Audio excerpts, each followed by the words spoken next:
Hi everyone, welcome back my channel. ಇವತ್ತಿನ recipe ಬಂದುಬಿಟ್ಟು ಅಕ್ಕಿ ಪಾಯಸ ಹೇಗೆ ಮಾಡೋದು ಅಂತ ನೋಡೋಣ. ತುಂಬ ಸಿಂಪಲಾಗಿ ಟೇಸ್ಟಿಯಾಗಿರುತ್ತೆ. ನೀವು ಕೂಡ ಟ್ರೈ ಮಾಡಿ ಹೇಳಿ ಹೇಗಿದೆ ಅಂತ.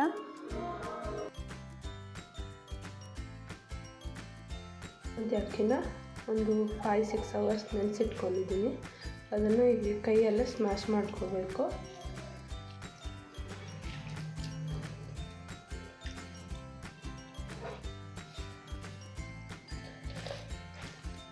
ಥರ ಪುಡಿ ಆಗಿದೆ. ಇಲ್ಲಿ ಒಂದು ಪಾತ್ರೆನ ಬಿಸಿಯಾಗಕ್ಕೆ ಇಟ್ಕೊಂಡಿದ್ದೀನಿ. ಇದರಲ್ಲಿ 2 ಸ್ಪೂನ್ ತುಪ್ಪ ಹಾಕ್ಕೊಳ್ಳೋಣ.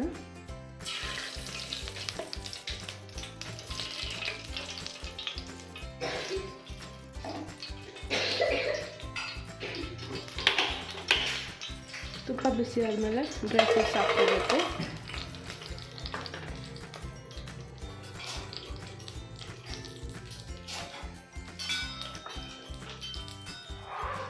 ಡ್ರೈ ಫ್ರೂಟ್ಸ್ನ ಚೆನ್ನಾಗಿ ಫ್ರೈ ಮಾಡ್ಕೋಬೇಕು, ಬ್ರೌನ್ ಕಲರ್ ಆಗೋವರೆಗೂ. ನಾನಿಲ್ಲಿ ದ್ರಾಕ್ಷಿ ಗೋಡಂಬಿ ಹಾಕ್ಕೊಂಡಿದ್ದೀನಿ. ನಿಮ್ಮ ಹತ್ರ ಯಾವುದು ಅವೈಲೇಬಲ್ ಇದ್ದರೆ ಅದು ಹಾಕ್ಕೋಬೋದು.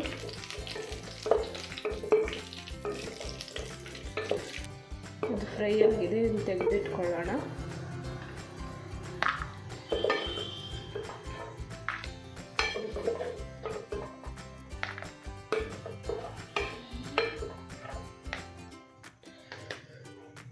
ನಾನು ಇದರಲ್ಲೇ 1/2 ಲೀಟರ್ ಮಿಲ್ಕ್ ಹಾಕ್ಕೊತಾ ಇದ್ದೀನಿ.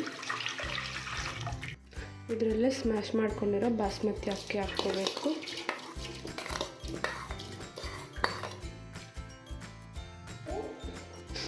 ಸಾಫ್ಟ್ ಆಗೋವರೆಗೂ ಚೆನ್ನಾಗಿ ಬೇಯಿಸ್ಕೋಬೇಕು. ಅಕ್ಕಿ ಚೆನ್ನಾಗಿ ಮಿಕ್ಸ್ ಮಾಡ್ಕೊತಾ ಬೇಯಿಸ್ಕೋಬೇಕು.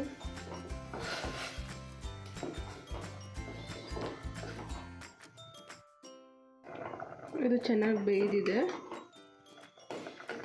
ಇದರಲ್ಲಿ ಇವಾಗ ಶುಗರ್ ಹಾಕ್ಕೊಳ್ಳೋಣ.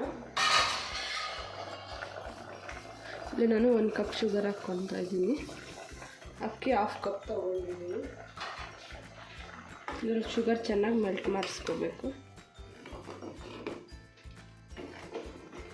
ಇದರಲ್ಲೇ ಏಲಕ್ಕಿ ಸ್ವಲ್ಪ ಹಾಕ್ಕೊಳ್ಳಿ. ವಿಡಿಯೋ ಸ್ಕಿಪ್ ಆಗಿದೆ.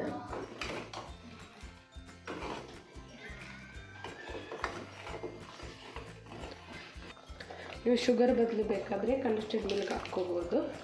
ಇದರಲ್ಲೇ ನಾನು ಮಿಲ್ಕ್ ಪೌಡ್ರನ್ನ ಹಾಕ್ಕೊತಾ ಇದ್ದೀನಿ.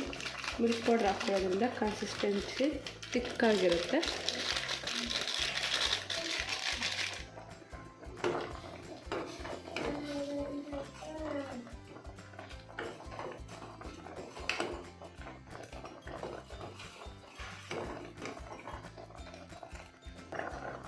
ಇದರಲ್ಲಿ ನಾನು ಖೋವಾನ ಹಾಕ್ಕೊತಾ ಇದ್ದೀನಿ. ಖೋವಾ ಹಾಕೊಳ್ಳೋದ್ರಿಂದ ಟೇಸ್ಟ್ ಚೆನ್ನಾಗಿರುತ್ತೆ. ಇಲ್ಲಿ ನನ್ನ ಹತ್ರ ಕಂಡೆನ್ಸ್ಡ್ ಮಿಲ್ಕ್ ಇಲ್ದಿರೋದಕ್ಕೋಸ್ಕರ ನಾನು ಮಿಲ್ಕ್ ಪೌಡ್ರ್ ಖೋವಾ ಹಾಕ್ಕೊತಾ ಇದ್ದೀನಿ. ನಿಮ್ಮ ಹತ್ರ ಅವೈಲೇಬಲ್ ಇದ್ದರೆ ಅದೇ ಹಾಕ್ಕೋಬೋದು.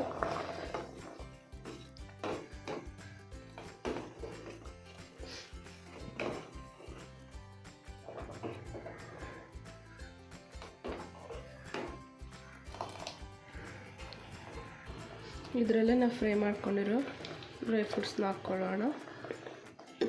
ಹಾಕ್ಕೊಂಡು ಚೆನ್ನಾಗಿ ಮಿಕ್ಸ್ ಮಾಡ್ಕೋಬೇಕು.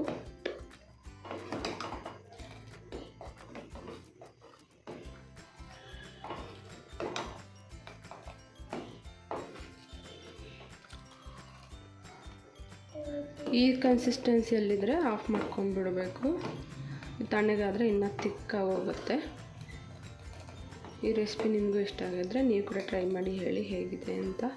ನನ್ನ ಚಾನಲ್ನ ಲೈಕ್, ಶೇರ್, ಕಮೆಂಟ್, ಸಬ್ಸ್ಕ್ರೈಬ್ ಮಾಡಿ. Thank you for watching my video. Bye.